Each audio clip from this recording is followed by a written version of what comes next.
오늘 본문 말씀은 솔로몬이 일천번제 이후 꿈에서 자신에게 나타나신 하나님 앞에 여러 가지 소원 중에 지혜를 구한 이야기를 담고 있습니다. 하나님께서 솔로몬의 소원을 합당하게 여기시고서 또 그가 구하지 아니한 오늘 보면 부와 영광도 더해 주셨음을 말씀하고 있습니다. 이건 우리가 익히도 잘 아는 내용입니다. 오늘 사는 우리는 이 이야기를 보면서 하나님 앞에 바른 기도의 내용보다는 나의 욕심을 투영시킨 모방을 배웁니다. 마치 다리가 불편한 동네 아저씨를 옆에서 부축하여서 집에 데려다 드렸는데 그 아저씨가 부축해준 아이에게 5만 원을 선뜻 주었다는 소문을 듣고 너나 할 것 없이 그 아저씨를 기다렸다가 옆에서 부축해 주려고 달려드는, 즉 선한 동기에서 비롯된 첫 번째 아이와는 달리 이제 그 5만 원 받으려고 자신의 욕심을 채우고자 그 아저씨를 부축하여서 자신의 배를 불리고자 한 모방을 이 기도에서 찾으려는 것이죠. 누가 일천번제 하고서 이것이 응답되었어. 누가 하나님께 이것을 위해 기도했더니 사업이 잘 풀렸다고 해. 이렇게 응답받았던 사람들의 이야기를 한 번 이상은 들어보셨을 것입니다. 실제로 이러한 응답받았던 사람들의 동기는 하나님 앞에 순수한 마음이었습니다. 하나님 앞에 정직한 마음에 일천번제를 드렸고 또 자신의 유익이 아닌 기도 제목을 올렸기에 응답을 받았습니다. 그러나 이 이야기를 들은 사람들 중 소수는 일천번제에 응답받은 그 간증자들의 순수한 동기를 배우려기보다는 그것으로 인해서 받은 응답을 나도 받으려는 욕심에 모방하는 것을 흔히 보게 되는 것입니다.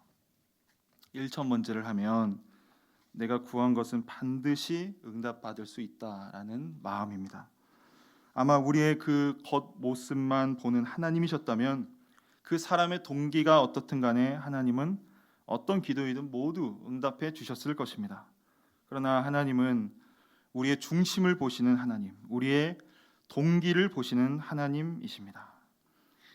본문에서 솔로몬의 기도로 그가 하나님께 받게 된 복에 시선을 둔다면 우리는 앞서 언급한 이 모방의 울타리를 뛰어넘을 수가 없습니다. 하나님은 본문을 통해 부와 영광을 얻을 수 있는 방법을 알려주시고자 이 말씀을 허락하시지 않았습니다. 우리는 늘 성경을 자의적으로 해석해서 말씀을 왜곡하여 보지 않도록 하나님의 의도가 무언가를 염두에 두어야만 합니다. 여러분도 잘 아는 웨스트민스터 1문과 2문에서 이것을 잘 요약하고 있습니다. 사람의 제일 되는 목적은 하나님을 영화롭게 하는 것, 또 하나님을 영화롭게 하기 위해서는 우리가 가까이 두어야 할 것이 성경에서 하나님을 기쁘시게 하는 것이 무언가에 대해 말씀하고 있다라고 그렇게 적혀 있습니다. 본문에서 하나님은 솔로몬의 기도를 기쁘게 받으셨다라고 말씀을 합니다. 그의 기도가 하나님 마음에 들었다라는 것을 의미합니다. 오늘 본문을 통해 하나님이 기뻐하시는 기도가 무언가에 대해서 살펴보고자 합니다. 첫째는 우리의 기도가 하나님의 마음에 드는 기도여야 한다는 겁니다. 우리는 하나님을 창조주 하나님이라 합니다. 그리고 하나님께서 만드신 이 피조물이 나라고 고백을 합니다. 그러나 이것을 우리가 실제 믿고 기도한다면 우리의 기도는 많은 부분이 바뀌어져야 합니다. 우리가 창조주 하나님께 기도한다고 하면서 우리는 창조주 하나님의 마음을 고려하지 않습니다. 내가 하는 기도의 제목이 과연 하나님의 마음에 드는 기도일까, 그렇지 않을까를 고민하지 않는 것이죠. 그저 내 마음, 내 감정이 기준이 되고 우선이 됩니다. 하나님은 창조주이시고 나는 그분의 피조물이라는 고백과는 전혀 다른 태도를 보이는 것이죠. 그래서 그러한 기도를 살피면 내가 창조주이고 하나님은 나의 피조물로 내 기도를 당연히 실행해야 하는 존재로 하나님을 여깁니다. 내 마음에 들기 위해 하나님은 내 기도를 들어야 한다고 말은 안 하지만 우리의 모습은 그러한 태도로 하나님께 나아가는 겁니다. 본문의 솔로몬이 한 기도에 대해 하나님은 이렇게 말씀하고 있습니다. 10절 말씀에 보면 솔로몬이 이것을 구하매 그 말씀이 주의 마음에 든지라 라고 말씀합니다. 솔로몬이 단순히 자신의 필요를 하나님께 구한 것 같지만 그는 하나님 마음에 드는 기도를 하였습니다. 기도를 들으시는 하나님의 마음을 생각하지 않고서 구하다가 우연히 하나님 마음에 드는 기도 내용을 말했던 게 아닙니다. 그는 무엇을 구하여야 하나님 마음에 드는지 알았습니다. 그가 했던 1,000번제도 하나님 앞에 무언가를 받으려고 한 행동이 아니었습니다. 솔로몬 이전에는 1,000번제 했던 인물에 대한 기록은 없습니다. 솔로몬이 유일한데 자세히 1,000번제에 대해서 기록하고 있지는 않지만 이 솔로몬이 기브온의 큰 산당에서 한 번에 1,000마리의 제물을 하나님 앞에 드렸습니다. 그리고 자신에게 나타나신 하나님 앞에 지금 하나님 마음에 드는 기도를 하였습니다. 이것은 솔로몬이 평소에 무엇을 구하고 있는지를 알려주는 장면입니다. 그는 정말 하나님 마음에 드는 기도를 평소에 생각했기 때문에 이러한 제목을 구할 수 있었던 것입니다. 만약 여러분이 솔로몬이라면 나의 드린 제물에 하나님이 나타나셔서 갑자기 무엇을 줄까 묻는다면 여러분은 무엇을 말하겠습니까? 우리가 하나님을 평소에 생각하지 않고 산다면 하나님 마음에 합한 기도를 그 앞에서 고백할 수 없습니다. 오늘날 대통령이 왕은 아니지만 여러분 앞에 나타나서 한 가지 원하는 것을 말하라고 한다면 갑작스럽게 우리가 대통령의 마음을 헤아려서 또 국민들의 마음을 헤아려서 나라를 위한 제목을 구하시겠습니까? 아니면 지극히 내 소원을 이야기하겠습니까? 평소에 대통령을 혹은 나라를 생각하지 않으면 내 원하는 소원을 이게 웬 떡이람 하면서 이야기할 것입니다. 그러나 평소 하나님 마음에 드는 기도를 생각했던 이 솔로몬은 하나님 마음에 드는 기도를 드렸습니다. 그렇다면 우리가 왜 하나님 마음에 드는 기도를 왜 하여야 하는 거죠? 우리가 사는 목적이 하나님의 기쁨이 되는 것에 있기 때문입니다. 그것은 우리의 기도도 동일합니다. 우리가 하는 기도도 내가 사는 목적에 포함되어 있기 때문에 하나님의 마음에 드는 기도를 우리는 해야 하는 것이죠. 내 삶이 하나님의 기쁨이 되어야 한다고 하면서 기도는 내 마음대로 한다면 하나님 기뻐하시는 삶을 드릴 수가 없는 것입니다. 우리는 온 세계와 나를 지으신 창조주 하나님의 마음을 헤아려 기도해야 합니다. 하나님이 정말 마음에 들어 하시는 그 기도는 무언가 이걸 고민해야 하는 거죠. 그럴 때에 우리가 그것을 고민할 때에 진짜 하나님이 우리의 창조주가 되시고 또 우리가 주님이라고 고백하는 것처럼 우리의 주인이 되는 겁니다. 그것을 인정하는 우리의 모습인 것이죠.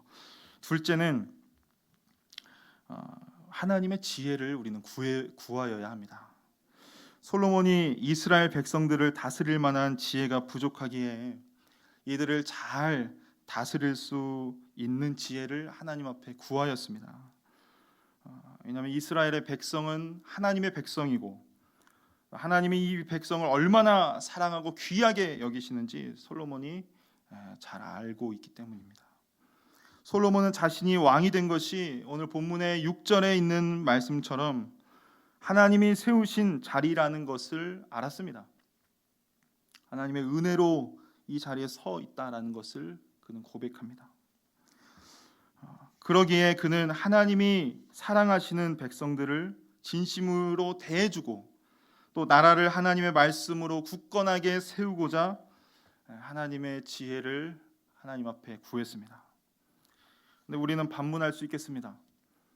나는 솔로몬처럼 왕이 아닌데 하나님의 지혜는 필요하지 않는 것 아니냐고 말할 수 있겠습니다. 그러나 하나님은 우리에게 창세기 1장을 통해서 명령하셨습니다. 하나님이 그들에게 복을 주시며 하나님이 그들에게 이르시되 생육하고 번성하여 땅에 충만하라, 땅에 정복하라, 바다의 물고기와 하늘의 새와 땅에 움직이는 모든 생물을 다스리라 하시니라. 우리 사람에게 하나님 말씀하신 겁니다.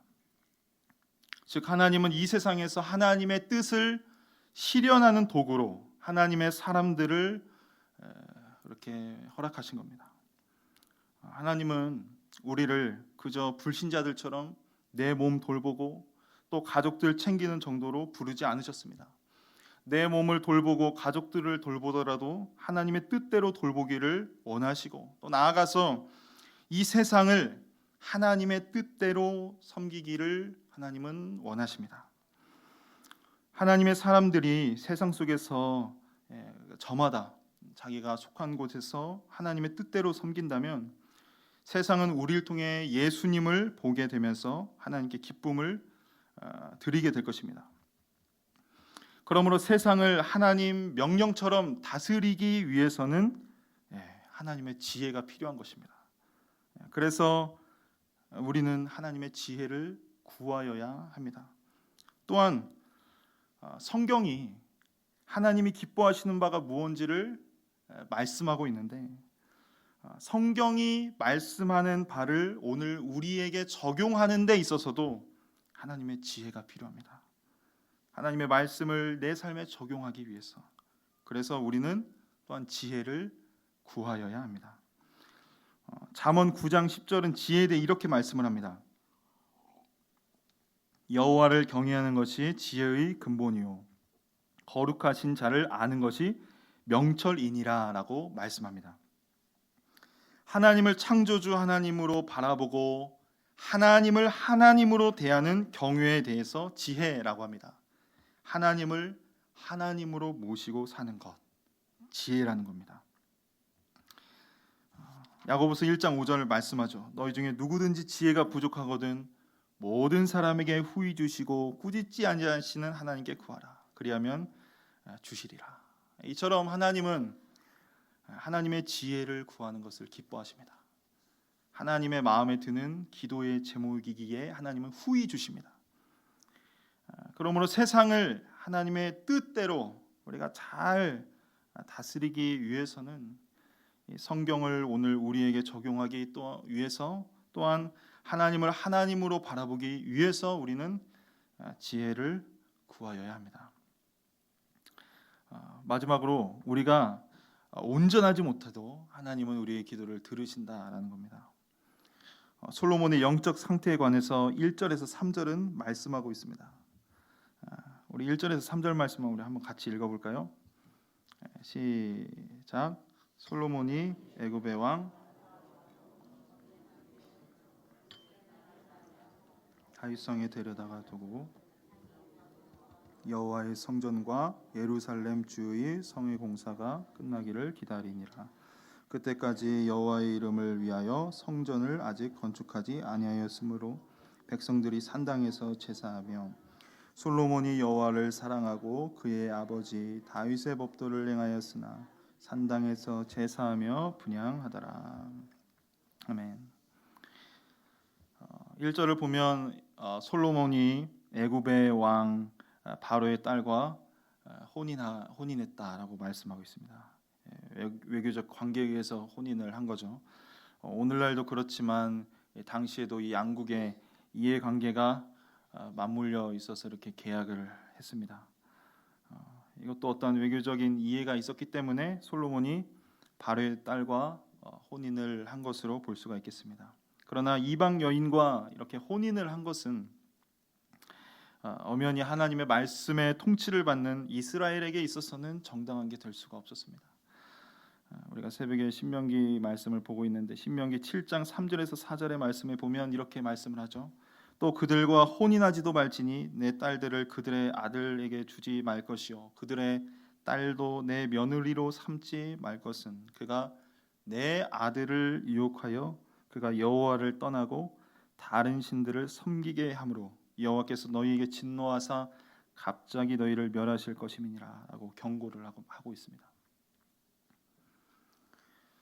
이방 여인과의 결혼, 이것은 그 여자를 통해서 하나님이 아닌 다른 신들을 섬기게 되니까 하나님 섬기는 것에 방해가 되기 때문에 하나님은 이렇게 이방 여인과의 혼인을 금지하셨습니다.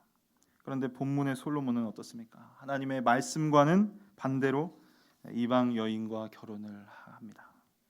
또한 3절 말씀에 보면 솔로몬이 어디에서 제사했다고 말하고 있습니까?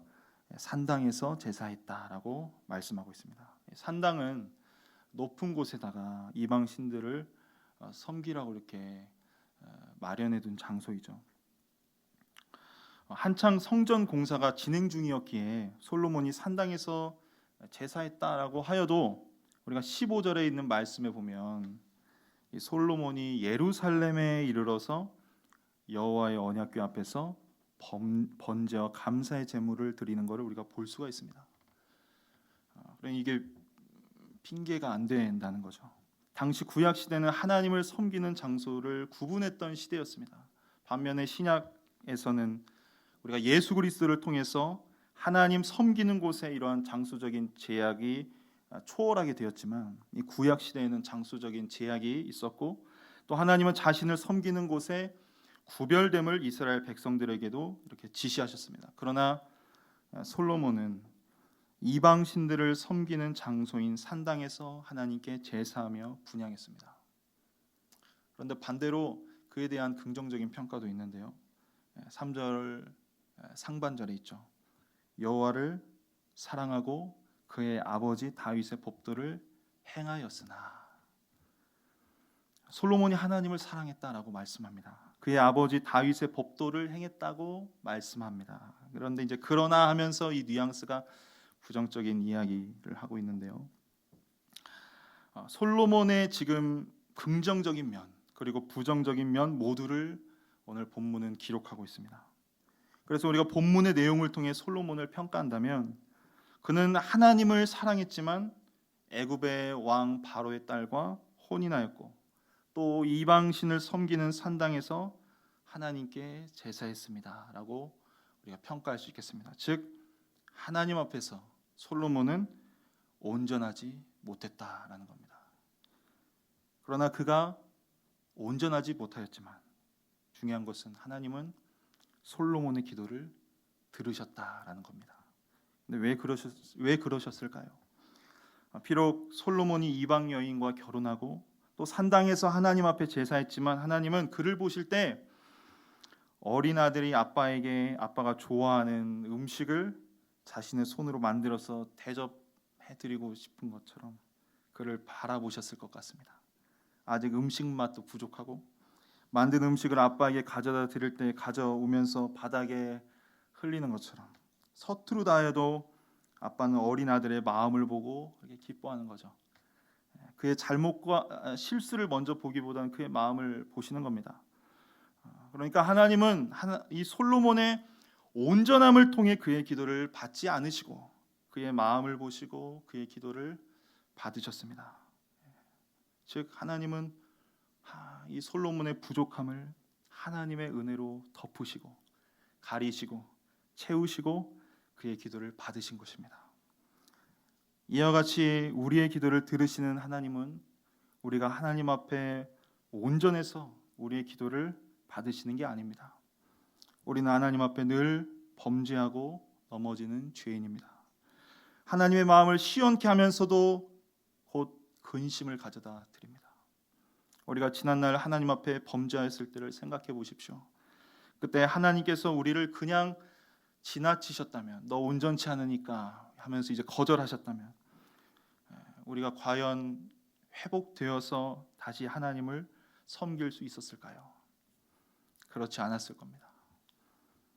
그런데 하나님은 늘 연약하고 부족한 우리를 하나님의 은혜로 덮으시고 우리의 실수와 허물을 가리시고 우리를 당신의 은혜로 채우십니다.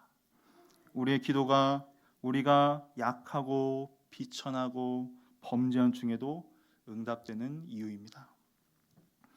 솔로몬의 아버지인 다윗이 했던 시편 51편의 기도를 잘 아실 것입니다. 다윗이 충신의 아내와 동침하고서 충신도 죽음으로 내몰았을 때 그는 하나님 앞에 큰 죄인이었습니다. 그러나 하나님은 그의 기도를 받으셨습니다. 그의 마음을 찢으며 돌이키는 마음이 있었던 것도 있겠지만 하나님의 은혜가 그의 허물과 실수를 덮은 겁니다. 그리고 그를 회복시켜 주셨습니다. 이 땅을 사는 우리도 온전해야만 하나님이 우리의 기도를 받으신다면 우리는 하나님 앞에 구할 수 없습니다. 온전하지 않으니까요. 이것이 하나님의 은혜입니다. 온전치 못해도 하나님 앞에 구할 수 있다. 하나님의 은혜는 우리가 늘 넘어지고 범죄하여도 우리의 어떠함과 상관없이 하나님 앞으로 나오게 하십니다. 있는 모습 그대로 우리를 보신다는 겁니다. 우리가 죄 지은 자는 죄 안 지은 것처럼 자신을 포장하고 가려야 되지만 우리가 하나님 앞에서 하나님은 우리의 모든 것을 다 보시는데 우리의 모습을 보시고 우리를 받아주신다는 겁니다. 그러나 우리는 자주 하나님의 은혜를 잊어버립니다. 내 기도를 받으시는 하나님을 판단하는 것이죠.